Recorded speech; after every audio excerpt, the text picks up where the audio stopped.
ভালোবাসা জিনিসটা কি মধুর, ঠিক না? কিন্তু এই জিনিসটাকে নোংরা করে আমাদের সমাজের কিছু শ্রেণীর মানুষেরা, ঠিক কি না?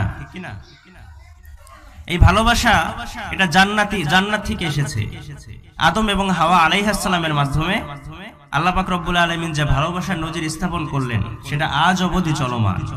এবং এই ভালোবাসাটা দেখেন, আল্লাহ রাসূল হাদিসের মধ্যে বলেন যে আল্লাহ পাক রব্বুল আলামিন তার ভালোবাসাকে 100 ভাগ করেছেন। কত ভাগ? 100 ভাগ। 100 ভাগ করে 99 ভাগ ভালোবাসা তার নিজের কাছে রেখে দিয়েছেন। কয় ভাগ রেখেছেন? 99 ভাগ। আর 1 ভাগ ভালোবাসা এই পৃথিবীর মধ্যে তিনি বিলিয়ে দিয়েছেন।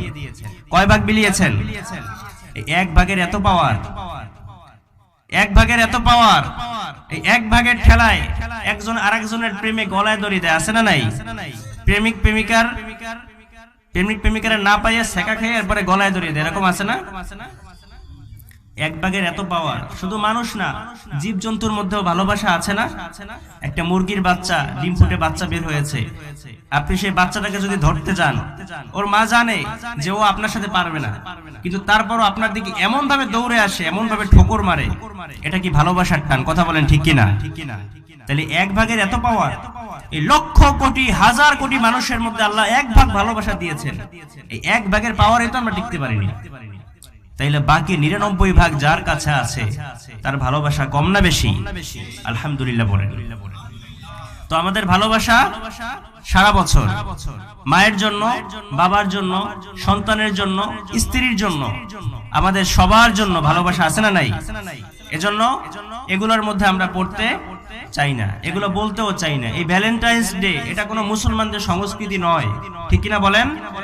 এটা কোনো মুসলমানদের সংস্কৃতি নয়, এটা ধার করে আনা, পশ্চিমা সভ্যতা থেকে ধার করে আনা সংস্কৃতি। এটা বাংলার জমিনে চলবে না, কথা বলেন ঠিক কিনা? ইমানদারদের একটা গুণ আছে, ওয়াল্লাযীনা হুম আনিল লাগওয়ি মুরিদুন। ইমানদাররা অনর্থক কাজ, অনর্থক কথা এগুলো তারা বলেও না, করেও না। আল্লাহ রাসূল সাল্লাল্লাহু আলাইহি ওয়াসাল্লাম বলেছেন, মান তাশাব্বাহা বিকওমিন ফাহুয়া মিনহুম। যেই জাতির সাথে যারা সাদৃশ্য রাখবে তারা সেই জাতির দলভুক্ত হবে। এজন্য আমার আচরণে যদি ইহুদি খ্রিস্টানদের আচার আচরণ ফুটে ওঠে, তাহলে আমাদের হাসর হবে কাদের সাথে? ইহুদি খ্রিস্টানদের সাথে। ওদের সাথে হাসর হোক আমরা চাই। আমরা সবাই চাই আল্লাহ রাসূলের ঝান্ডা তলে আমাদের হাসর হোক এবং তার হাত ধরে আমরা জান্নাতে ঢুকি, ঠিক কিনা বলেন?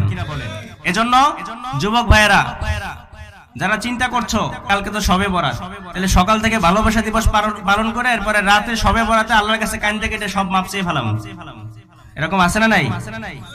মাফ হবে? হ্যাঁ, মাফ হবে না।